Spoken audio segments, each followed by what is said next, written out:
Johnny Swanson, the headset guy here, and first of all, allow me to apologize for not posting a video last week. My original plan fell through because, as you may recall from my last video, I did not have a PS2 mouse. I ordered a new one, but it didn't arrive when it was supposed to.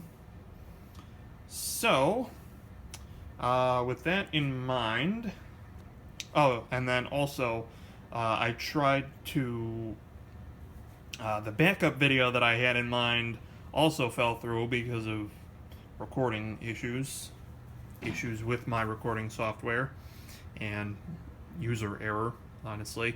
But that's neither here nor there. The end result was a black screen with no audio, except for the occasional audio that came from the program that I was trying to record, but no commentary and no video.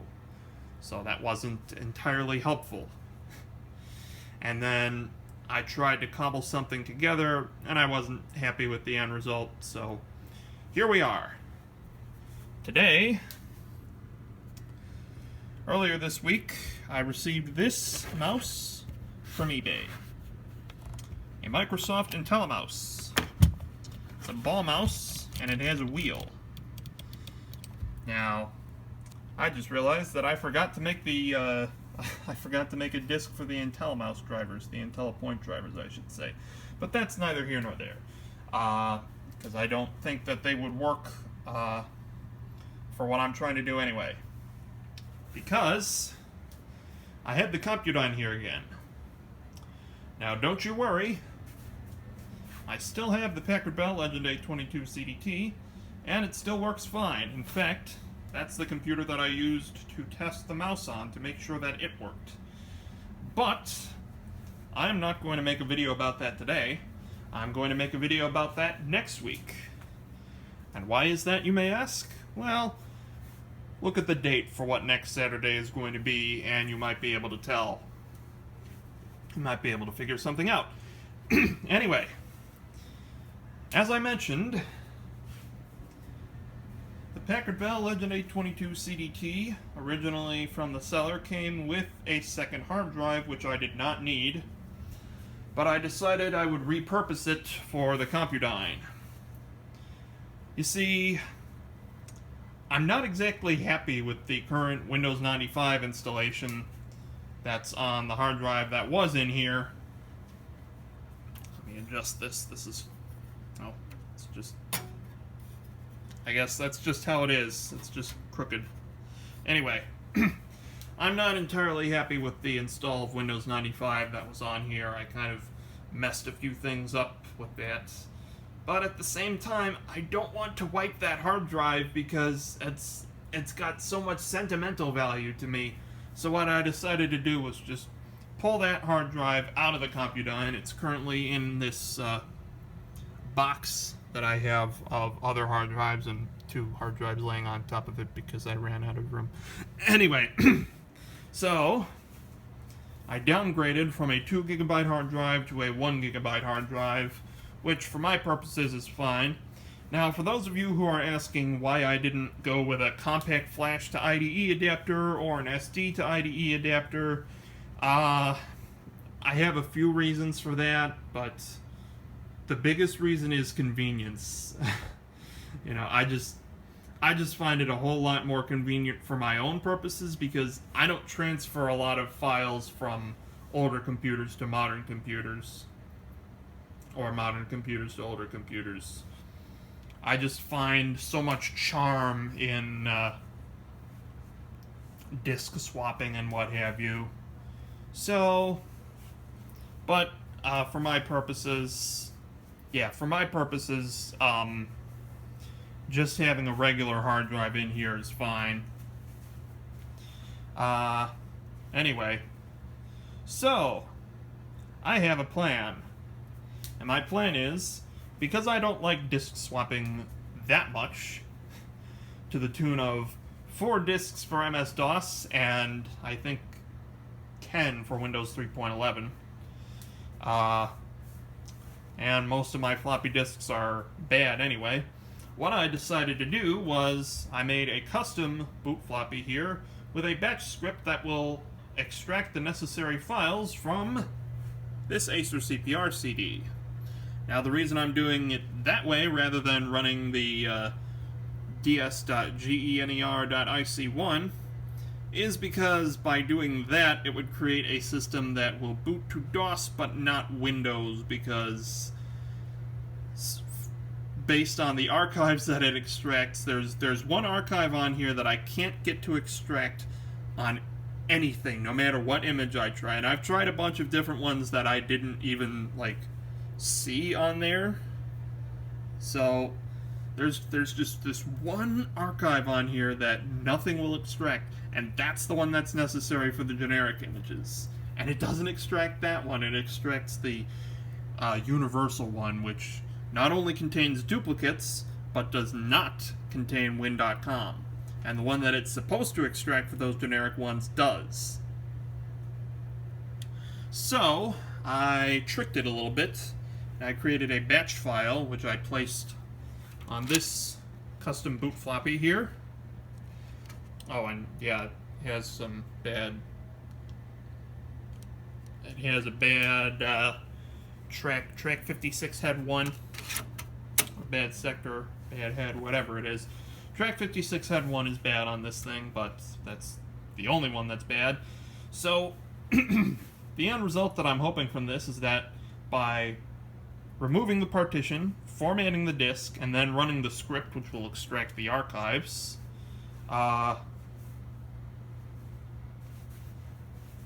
it will result in a system that has a generic install of Windows for Workgroups, I believe 3.11, as well as the necessary drivers for the CD-ROM drive and the sound card.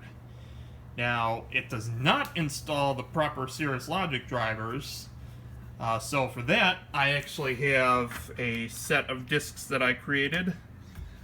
This one has a bunch of bad sectors. 71 head 0 through 76 head 0. This one, track 3 head 1, and then this one, track 55 head 0.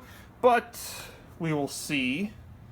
Hopefully these disks will still work despite those bad sectors. I've had surprising amounts of good luck with disks that have bad sectors but are still able to install stuff just fine. As long as there are only a few. But you have no idea how many attempts it took me and how many discs I discovered that I own that are bad.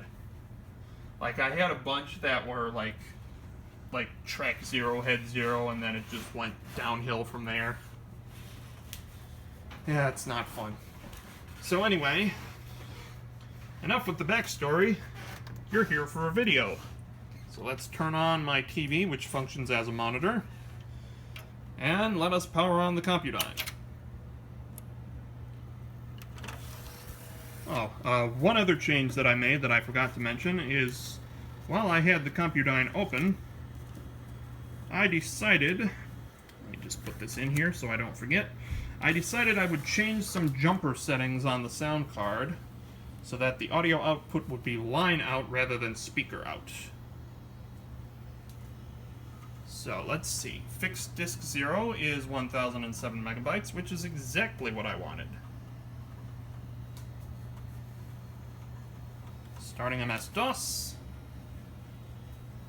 which has a generic IDE driver, which should be fine.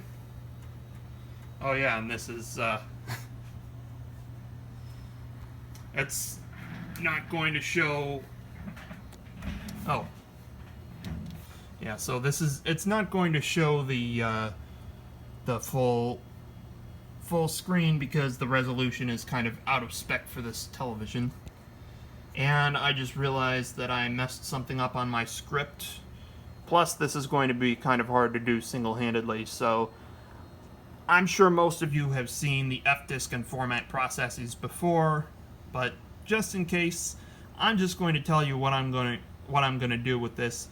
I'm going to do an fdisk to remove all the partitions, reboot, format C with the /S switch, and probably not going to give it a volume.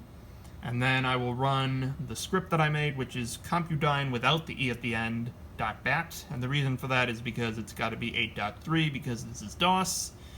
Anyway, I'm going to do all that, and then I will join you when I've finished.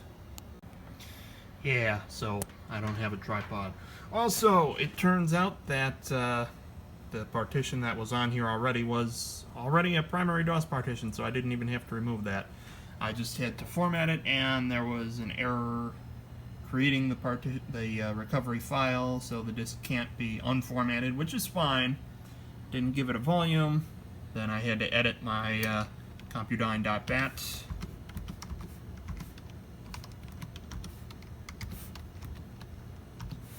So now let us run this. And oh, D. Yeah, that's why. That's what I did. Oh, I know why. Hang on, I'll be back. Yeah, because I forgot to change the, I forgot to change it in the what am I trying to say here? The file. I fixed the path for PK unzip itself, but I forgot to change it for the file. So, now, this is exactly what I wanted. This is beautiful.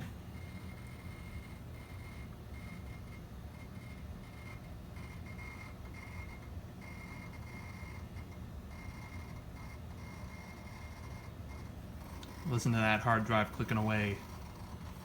Fantastic.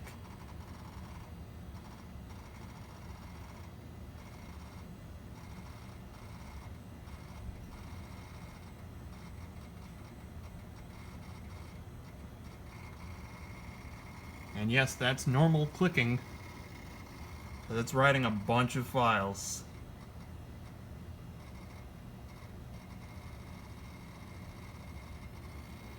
That's what you get from an old computer and an old hard drive. Lots of clicking.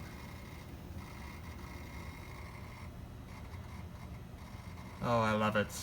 I love it. This is exactly what I wanted. And I have tested this method in 86 box, so I do know that it works.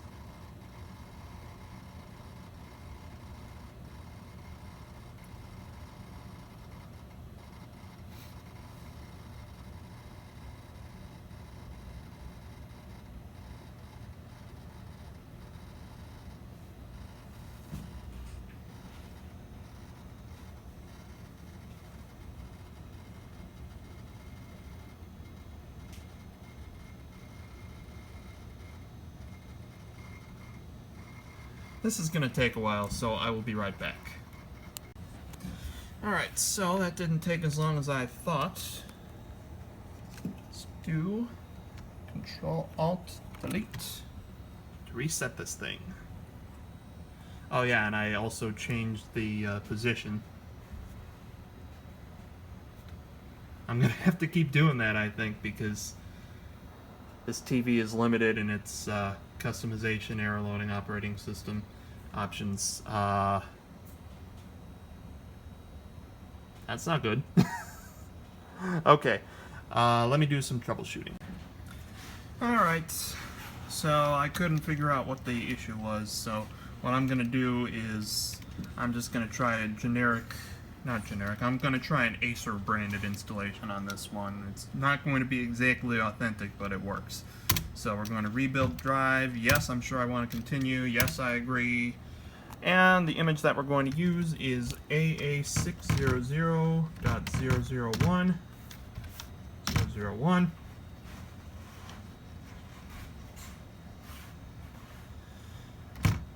And it's in Carta 95.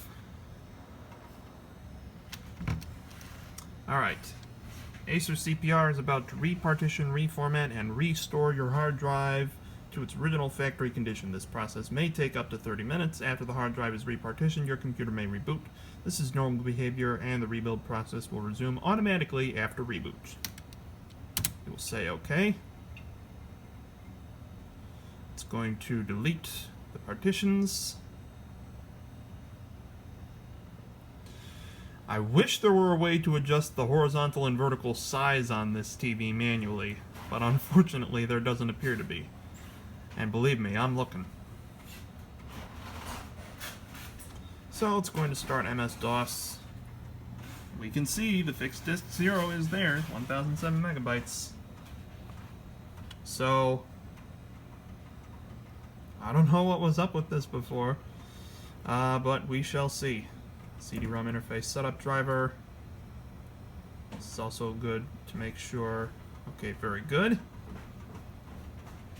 So we do have... Alright. Now you can't see that message up there, but it's determining the system's configuration. And in a little bit it's going to say thank you for your patience. But again, you can't see it because I can't adjust the horizontal and vertical size on this thing, only the horizontal and vertical position. So in a little bit it's going to do the same process that you saw before, except this time it's going to use different archives. It's going to use ones that have Acer branding in them. Which again, not authentic, but if it works, that's what matters. Excuse me.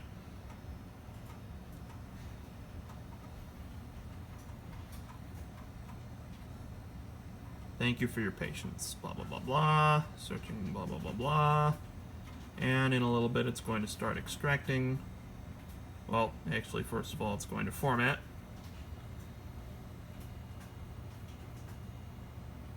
And it is formatting, which is what we want.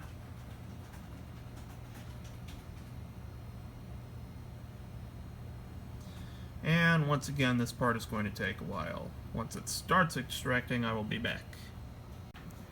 Alright, here we go. Searching zip, it's going to extract and inflate.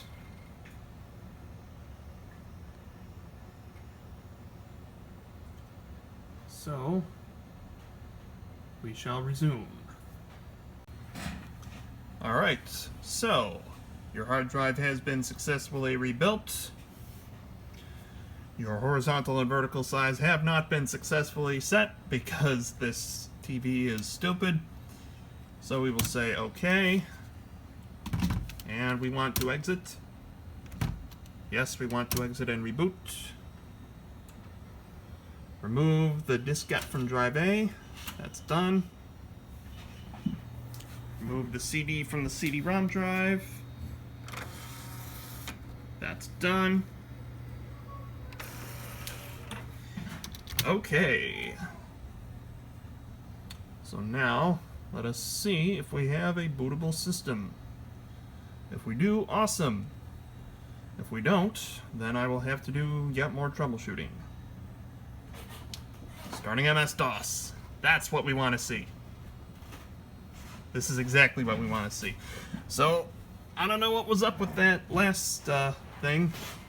Loading Windows. There's a message up there that I couldn't see because it's out of spec. Here's our auto adjust. Alright, currently installing Windows video drivers for your video adapter. This may take a few minutes. You must not interrupt this process by touching the keyboard or mouse. And they are serious. This leads to some quirks in 86 box when you try and run this program emulating an Acer V30 motherboard in 86 box.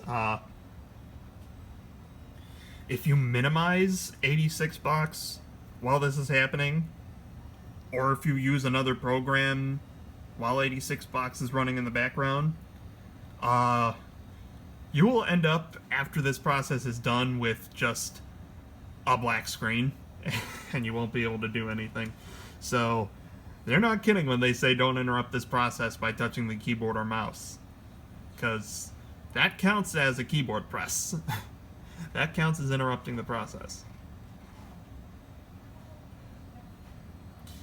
And this is not going to take too long, so I'll just leave the video recording while we do this.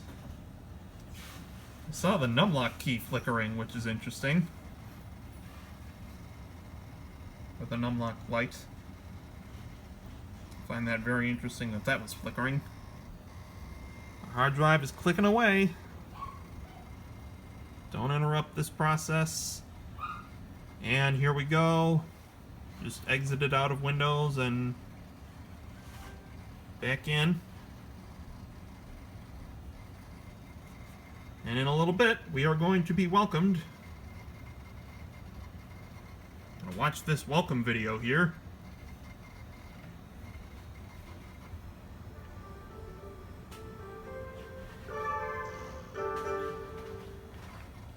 Hello and welcome. I'd like to congratulate you for successfully setting up your computer and for joining the worldwide family of people who work, play, and communicate on Acer computers. As we speak, you are sitting in front of a powerful multimedia personal computer. Your Acer computer has virtually everything you'll need for endless hours of exciting entertainment and education. But you're fully equipped to travel the information superhighway. And with our very own software ACE, the Acer Computer Explorer, you have easy access to all of your multimedia applications. And remember, if you ever need help along the way, we're here for you. You can use Acer by phone or online through your computer anytime you need us. Now in a moment, you will complete the final simple steps of what we call UBI. No, I won't. Box experience to get you up and running smoothly. So we thank you for choosing Acer, the industry You're source for welcome. value. Even though I didn't technically choose Acer, I chose Compudyne. And I didn't technically choose it, it was my dad. Oh boy. So yes. This is do you want to take a mouse tutorial? Type Y to start a tutorial or C to continue. This always throws me off for some reason. The fact that Acer also features a lesson on using the mouse. But we will type C to continue, because we don't want a tutorial. It's got sounds. Set the date and time. That appears to be correct. Time is a little bit slow, but it's fine. We'll leave it. Our printer. I'll set one up even though I don't actually have a printer. Let's see, what do we want? We'll go with a LaserJet 3SI postscript.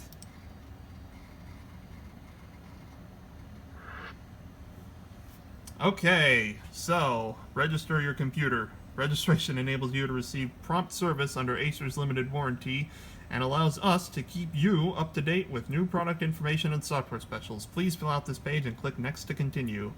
Sorry, but I won't, because this is not an Acer computer technically. So we will say next, and we will cancel to continue to the next step.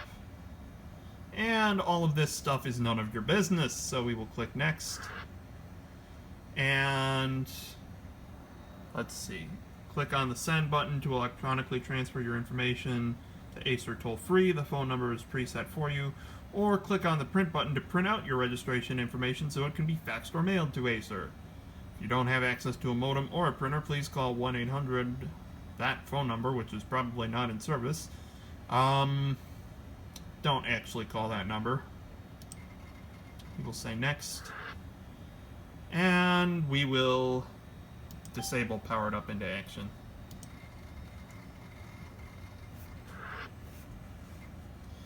And I really don't like Ace, so I'm going to exit out of the Acer Computer Explorer.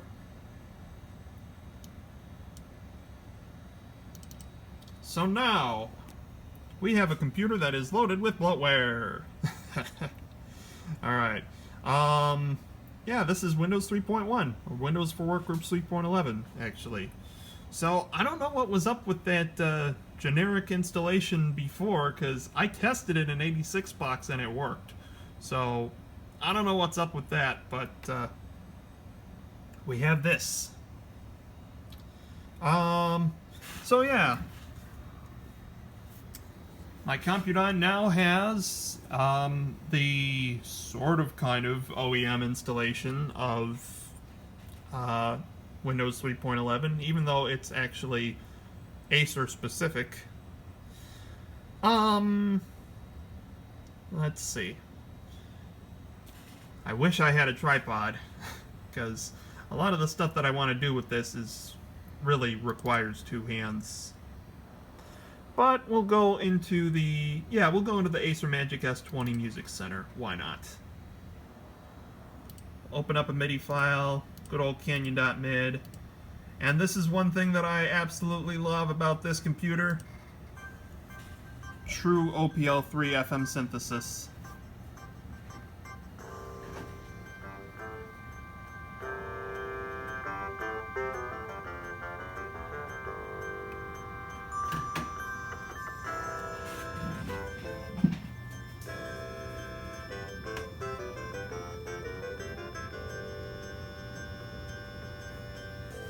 Beautiful.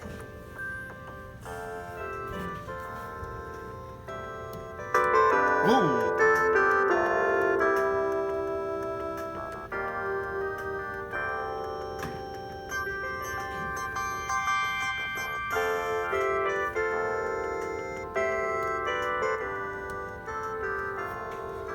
Yeah, I love it. And my fix that I did for the sound card actually worked. It's not crackly. I am so happy.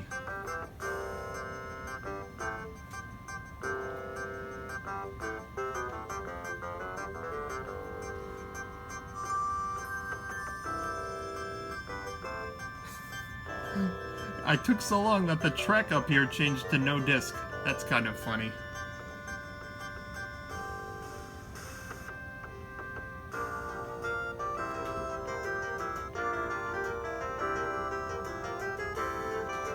Oh, I'm so happy with this.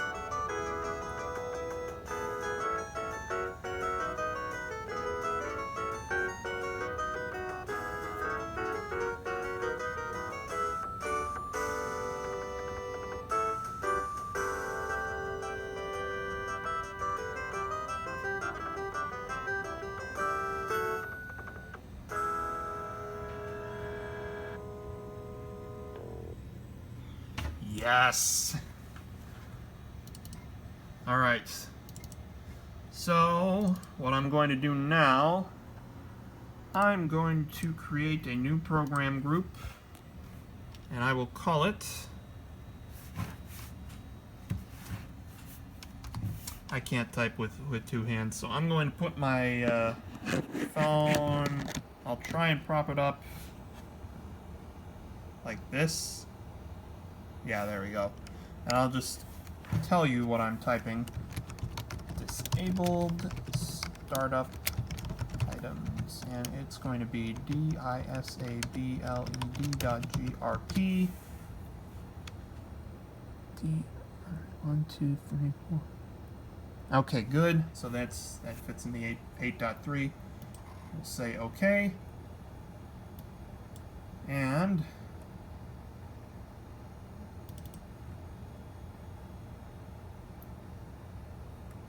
where's our startup group? Here it is. I'll move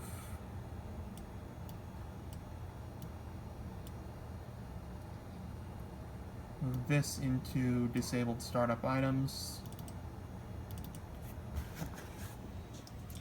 So now I have Ace in the disabled startup items group because, heck with it, I really don't like Ace. I prefer proper Windows. And if I really wanted an alternate desktop environment to Windows, I'd probably go with Packard Bell Navigator, to be honest. And Compudyne didn't even have any sort of alternate interface. It was Windows or DOS. Oh, and Acer, I forgot, Acer also has an alternate to DOS. I'll show you that right now, actually. So we will exit out of our program manager, which will end our Windows session. And it will play chimes.wave. No sync. This is Buttons for DOS, version 5.0. So yeah, They even have a they even have an alternative to DOS. So, oh yeah, I forgot. They have Epic Pinball pre-installed on here.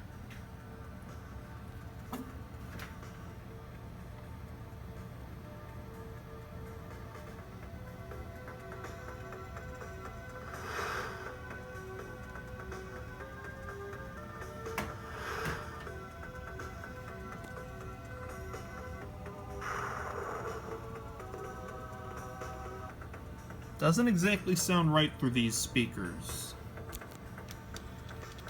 Begin.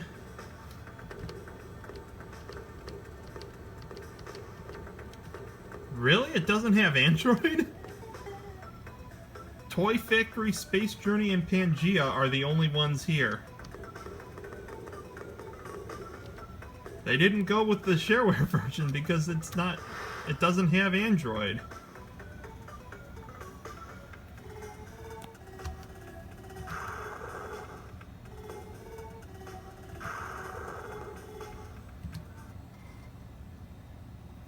Alright. Let's see. I'm gonna prop my phone down here again. If it'll stand up. There we go. I'm going to plug my headphones into the TV and see if it actually sounds any different through the headphones. It'll still sound weird to you guys because my TV doesn't automatically mute when headphones are plugged in. But I want to see if I can hear things through just, doggone it. I want to see if...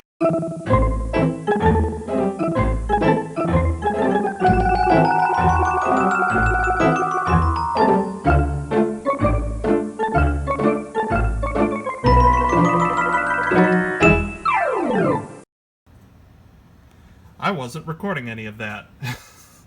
I don't know when the recording stopped, but it stopped. So, but yes, I was just checking to see if the audio was in stereo. Bypass registration, please. And it's mono. I don't know why. So I hope the sound card isn't messed up after after I changed the output to be line out, because that would suck. If it's mono for line out and stereo for speaker out, that would be terrible. Anyway. But yes, I have success. So now, going forward, the Compudyne is going to be my primary MS-DOS and Windows 3.1 machine, and the Packard Bell is going to be my primary Windows 95 machine. So that's it, and next week I'm going to make a proper video about the Packard Bell, so till next time, I'm Johnny Swanson, the Headset Guy. Take care.